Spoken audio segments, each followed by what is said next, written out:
Hello everyone, welcome to PH Patho. अब कैसे हैं आप सभी? उम्मीद है बहुत अच्छे होंगे और पढ़ रहे होंगे बहुत अच्छे से, रिवीजन कर रहे होंगे। पीछे के वीडियोस देखकर रिवीजन करते रहें, सुनते रहें बार बार, तो आपको ध्यान में रहेगा, याद रहेगा। फिर से हाजिर हूँ एक नए टॉपिक के साथ। आज हम बात करने वाले हैं आरबीसी काउंट। आरबीसी काउंट कैसे हम मैनुअल मेथड से के हेल्प से हम आरबीसी काउंट करते हैं। तो सबसे पहले अगर आप लोगों ने रूटीन हीमेटोलॉजी टेस्ट का इंट्रोडक्शन वीडियो अगर नहीं देखा है तो पहले वो देख लीजिए, तो आगे की चीज़ें बहुत आसान हो जाएगा समझना। इंट्रोडक्शन की बात करते हैं, सीबीसी आरबीसी के इंट्रोडक्शन की। तो RBC count is important in diagnostic haematology. Haematology जो डिपार्टमेंट है वो ब्लड से रिलेटेड है, जिसमें ब्लड का हम अध्ययन करते हैं। और क्लिनिकल जहाँ शब्द जुड़ जाता है तो उसमें हम डायग्नोसिस करने की बात करने लगते हैं। तो हमारा रक्त भी बहुत तरह की बीमारियों को पता करने में हेल्प करता है, कैसे हम आरबीसी काउंट के द्वारा बीमारियों को डायग्नोस कर सकते हैं। तो इसमें हीमेटोलॉजी डायग्नोस्टिक का बहुत बड़ा आरबीसी का योगदान रहता है। तो RBC count is useful to calculate MCV and MCHC. MCV का मतलब mean corpuscular volume and MCHC का मतलब mean corpuscular haemoglobin concentration. The manual method of RBC count in time consuming. Generally ये जो कैलकुलेट करते हैं हम लोग एमसीवी और एमसीएचसी, हमें इसमें आरबीसी की ज़रूरत पड़ती है। मैं आगे जब आपको बताऊंगा एमसीवी और एमसीएचसी तो आप समझ जाएंगे। तब तक के लिए भी इतना ही समझिए कि उसमें ज़रूरत पड़ेगा हमें, क्योंकि वो कोई टेस्ट नहीं है, उसे हम कैलकुलेट करके निकालते हैं। और आरबीसी जो हम मैनुअल मेथड करने जाएंगे ना, ये काफ़ी ज़्यादा टाइम कंज्यूमिंग है। हम जिसमें काफ़ी ज़्यादा इसे टाइम कंज्यूमिंग कहते हैं और इम्प्रेसिव भी है। और the reference method perform RBC count is automated method. अभी जो रेफरेंस दिया जा रहा है कि हम लोग किससे करें, ऑटोमेटेड मेथड जो है एनालाइजर के द्वारा, आरबीसी सेल काउंटर के द्वारा हम लोग करें तो हमें रिजल्ट भी सटीक मिलेगा। देखिए, अब बहुत लोगों बोलेंगे, बहुत सारे विद्यार्थी कि जब इसका टेस्ट हम लोग आगे करते ही नहीं है तो हमें सीखना क्यों जरूरी है। कई बार चीज़ें कैसे हो रही हैं, सेल काउंटर भी तो काउंट कर रहा है, बट वो किस प्रोसेस से कर रहा है। अगर हम उसको मैनुअली देखेंगे तो वो भी सेल के शेप साइज पर ही का बात करता है।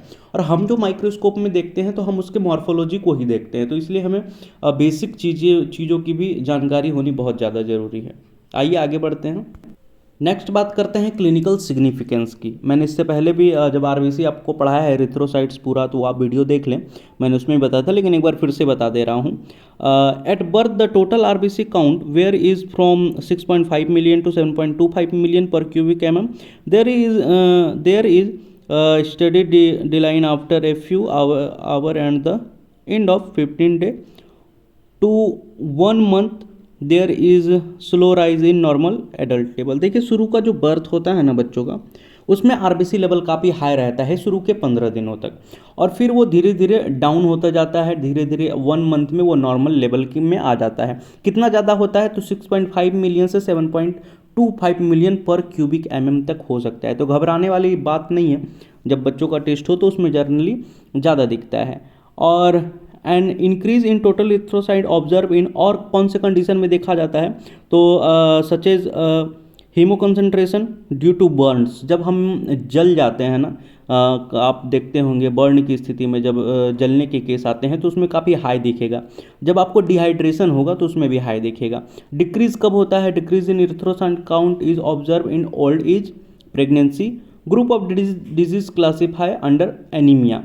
एनीमिया के अंदर बहुत सारे जो एनीमिया है, मैं आगे पढ़ाऊंगा आप सबों को, उसमें भी अगर आरबीसी काउंट आपका घट जाता है तो एनीमिया होने के चांसेस रहते हैं। और जनरली आपको मेल फीमेल की अपेक्षा फीमेल में थोड़ा कम और मेल में ज़्यादा दिखेगा। अभी हम नॉर्मल वैल्यू की बात करेंगे आगे। हाँ, तो नॉर्मल वैल्यू आप देख रहे हैं मेल में 4.5 टू 6.5 भी कई जगह लिखा मिलेगा, कहीं 6.0। तो सेल पर क्यूबिक mm अनुमान लगाइएगा कि इतना के ही बीच में 4 से 6 मिलियन पर क्यूबिक mm में है। और फीमेल की बात करें तो 4.0 टू 4.5 सेल पर क्यूबिक mm इसमें हो सकता है। ये नॉर्मल रेंज है, नॉर्मल वैल्यू है।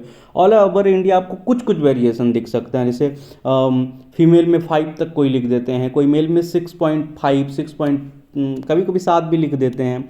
तो ये वेरी करता है लैब टू लैब, तो इसीलिए आप इससे घबराएं नहीं, आप इसे जनरली याद रखें, नॉर्मल रेंज। आइए बात करते हैं स्पेसिमेन की। स्पेसिमेन क्या होना चाहिए? तो डबल ऑक्जिलेट होना चाहिए ब्लड आप ले सकते हैं। ईडीटीए में भी आप होल ब्लड लेना है, याद रखिएगा।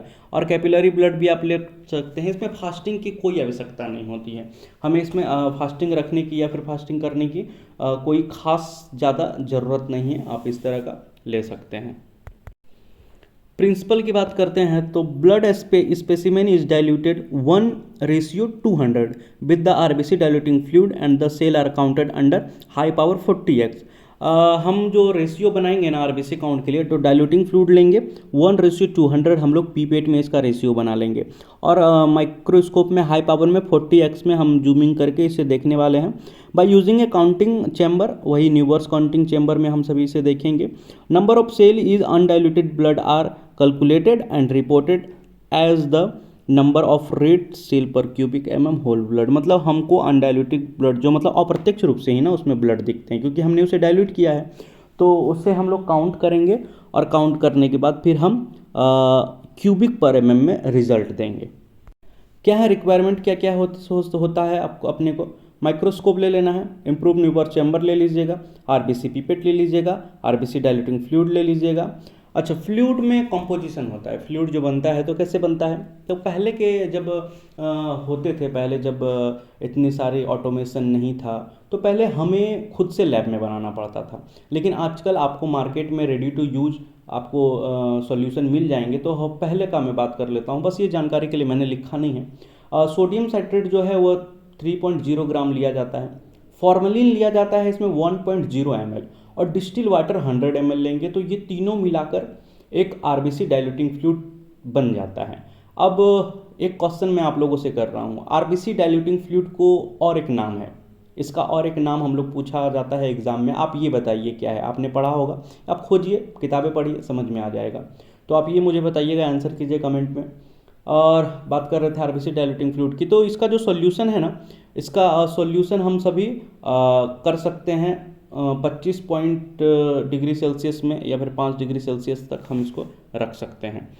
कंपोजिशन में क्या क्या काम करता है, सोडियम साइट्रेट क्या काम करता है? तो आरबीसी डाइल्यूटिंग फ्लूइड जो होता है ना, ये आइसोटोनिक होता है, मतलब सेम कंसंट्रेशन होता है। आइसोटोनिक का मतलब बॉडी से हमारा कंपेयर्ड करने पे सेम कंसंट्रेशन होता है।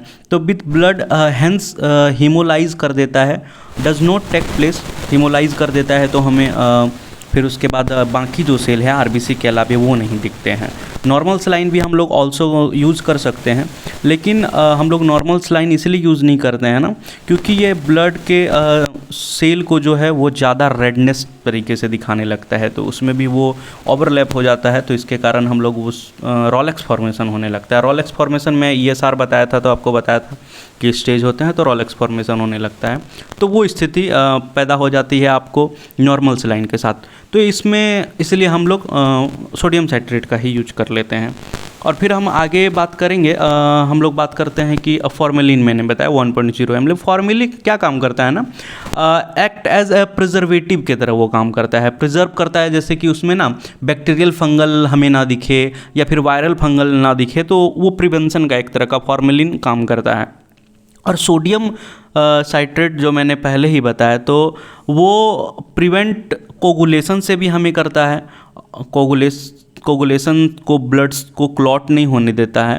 और करेक्ट ऑस्मोटिक प्रेशर, एक करेक्ट ऑस्मोटिक प्रेशर में वो सारे पूरे ब्लड को रखने का भी काम करता है, जो हम 1:200 का बना रहे हैं, तो ये काम है। और डिस्टिल वाटर जनरली उसमें डालते हैं हम उसे कंसंट्रेशन को ठीक करने के लिए। और आगे हम बढ़ते हैं प्रोसेस की ओर कि क्या प्रोसेस है।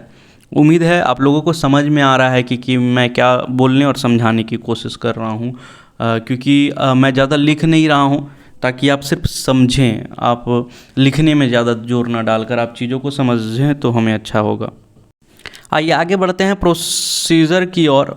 तो आप जैसे ही ब्लड लेंगे ना टेस्ट ट्यूब में, टेस्ट ट्यूब नहीं, आजकल तो भाई ला रहे हैं। तो EDTA भाई में आप लें तो उसे अच्छे से आप पहले या तो रोटर आता है ऑटोमेटिक रोटर, आप उसमें रख के उसे अच्छे से घुमा लें, उसे अच्छे से आप स्प्रेड कर लें अपने पूरे ट्यूब के चारों ओर, या नहीं तो हाथ से पूरा उसे राउंड राउंड करें ताकि उसमें पूरा एंटीकोगुलेंट मिक्स हो पाए बहुत अच्छे तरीके से। आप ना इसमें कैपिलरी ब्लड का भी यूज कर सकते हैं, लेकिन उसमें बहुत सारी दिक्कतें हैं, बहुत एक्सपीरियंस चाहिए उसके लिए। एक तो कैपिलरी जैसे हम उसमें इंसर्ट करते हैं निडल, तो काफ़ी अच्छा डीप तक जाना चाहिए, और जो ब्लड का फ्लो है ना वो क्विकली एकदम होना चाहिए, वो RBC पीपेट में तुरंत पहुंचना चाहिए। तो इन सब चीज़ का भी ध्यान रखना है। तो इसलिए हम सीधे सीधे ट्यूब से ही बात करते हैं कि फर्स्ट में हम क्या करेंगे। तो 0.5 मार्क बना हुआ रहता है RBC पीपेट में। अगर आपने मेरा पीपेट का वीडियो नहीं देखा है तो प्लेलिस्ट चेक कीजिए, उसमें है इंस्ट्रूमेंट में, आप देख पाएंगे, मैंने बहुत अच्छे से दिखाया है। रेड बल्ब उसमें होता है। और आगे बढ़ते हैं तो इसमें 0.5 तक हम लोगों ने ब्लड ले लिया। ब्लड लेने के बाद हम इसमें जो एक्स्ट्रा ब्लड बाहर लगे हैं ना उसे वाइप कर लेंगे आराम से, कॉटन से, टिश्यू से इसे पोंछ लेंगे। आगे बढ़ेंगे तो उसके बाद हम क्या करेंगे, इसमें अब RBC डायल्यूटिंग फ्लूइड एक मार्क बना हुआ है 101, वहाँ तक हम लोगों को RBC डायल्यूटिंग फ्लूइड ले लेना है। अब क्या करना है, बीच में ना एक उसमें बीड दिया हुआ रहता है, रेड बल्ब दिया हुआ रहता है। अब उसे हमें सेक करना है अपने दोनों हाथों से और अच्छे से मिक्स करना है। अच्छे से मिक्स कर लिया तो बीच वाला पार्ट मिक्स हो गया। अब जो नीचे से आपको 0.5 मार्क तक ना वहाँ तक मिक्स नहीं पहुँच पाता है, तो उसे क्या करना है, उसे वाइप आउट कर देना है, उसे हमें निकाल देना है। 3-4 बूंद निकालेंगे तो हो जाएगा जनरली। उसके बाद हमें न्यूवर्स चैम्बर एकदम स्टरलाइज करके आपको रखना है पहले से। जैसे हम न्यूवर्स चैम्बर को लाएंगे तो उसमें आप जैसे ही ना उसके जो चैम्बर है उसके पास सटाएंगे तो वो ऑटोमेटिक फिल हो जाएगा पूरे न्यूवर्स चैम्बर में, क्योंकि उसमें कैपिलरी एक्शन होता है और कैपिलरी एक्शन से ही वो पूरा चारों तरफ स्प्रेड हो जाता है। स्प्रेड हो गया। एक बात मैं बताना भूल गया, जो मिक्स करेंगे ना तो उसको 10 मिनट के लिए छोड़ेंगे, 5-10 मिनट के लिए, ताकि वो आपस में अच्छे से डाइल्यूट हो पाए। अब न्यूवर चैम्बर में हम लोगों ने चार्ज किया, न्यूवर चैम्बर को चार्ज किया, उसके ऊपर आप कवर स्लिप लगाकर हम लोगों ने चार्ज कर दिया। अब उसे छोड़ देना है, वैसे हम लोगों को रख देना है। उसे हम 5-10 मिनट के लिए रख लिए, सेटल डाउन हो गया, RBC अपने जगह पर बैठ गए। अब हम माइक्रोस्कोप की ओर बढ़ेंगे। माइक्रोस्कोप की ओर जैसे ही बढ़ेंगे तो सबसे पहले हमको यही नहीं कि 40x में तुरंत लगा के देख लेना, आपको पहले फोकस किया, आपने 10x पे फोकस किया, आपको पूरा न्यूवर चैम्बर WBC RBC के खांचे दिखने लगेंगे। उसके बाद आप 40x पर फिक्स होंगे और 5 घर जो मैंने न्यूवर चैम्बर में आपको दिखाया होगा कि हम RBC काउंट कहाँ पे करते हैं, तो 5 इसमें भी मैं फ़ोटो में आप देख पा रहे होंगे जो RR करके माइक्रोस्कोप के बगल में एक चित्र बनाया हुआ है। उस 5 खानों में हमें RBC को काउंट करना है। एक खाने में कितने RBC हो रहे हैं, दूसरे खाने में कितने RBC, तीसरे में, ऐसे ही चौथे पाँचवें में काउंट कर लिया। और उसके बाद हम चलेंगे कैलकुलेशन की ओर। फॉर्मूला क्या होगा, तो फॉर्मूला बहुत आसान है एकदम, बहुत ट्रिकी नहीं है, आप दोनों तरीके से याद रख सकते हैं। मैं दोनों तरीका बता रहा हूँ आपको। पहला तो याद रखने के लिए आपको है टोटल RBC काउंट के लिए number of red cell count into dilution. Dilution क्या था हमारा 1:200, और बाय करेंगे एरिया काउंट, कितने एरिया में कर रहे हैं 5, 1/5, और उसके बाद डेप्थ क्या है, तो मैंने न्यूवर चैम्बर बताया था, तो डेप्थ बताया था 0.1 mm डेप्थ होता है, तो 0.1 mm आप कैलकुलेट कर लेंगे, निकल जाएगा। यानी तो आपको शॉर्टकट याद रखिए एकदम generally, number of cell count into 10,000। जैसे ही 10,000 करेंगे RBC काउंट आपको एकदम पक्का पक्की दिख जाएगा। ये था आज के लिए RBC काउंट हम कैसे करते हैं। बिल्कुल आसान सरल भाषा में मैंने समझाने की कोशिश की, आप चीज़ों को समझाने की कोशिश की है। उम्मीद है पसंद आ रहा होगा। नीचे कमेंट करना ना भूले। पर्सनल नोट्स के लिए आप मुझे कॉल कर सकते हैं, नीचे ईमेल ID भी है, आप उसमें भी जाकर संपर्क करें। और अगर हम बात करते हैं, वीडियो अच्छा लग रहा है बताइएगा, ज़रूर सपोर्ट कीजिए। नेक्स्ट, बहुत ये माउथ पिपेटिंग ना बहुत ज़्यादा भारी होता है, कुछ लोग ब्लड सक भी कर लेते हैं शुरू के दिनों में जब करते हैं। अगर आप चाहते हैं कि मैं दूसरा मेथड भी बताऊं जो हम टेस्ट ट्यूब में सारा कुछ को डाइल्यूशन बनाते हैं, किस तरह से बनाते हैं, अगर आप वो भी चाहते हैं तो आप मुझे बताइएगा, तो मैं आपको उसका भी वीडियो दूंगा। आप नीचे कमेंट करके बताइएगा। Thank you everyone. अच्छे से रहें, सेफ रहें। Thank you.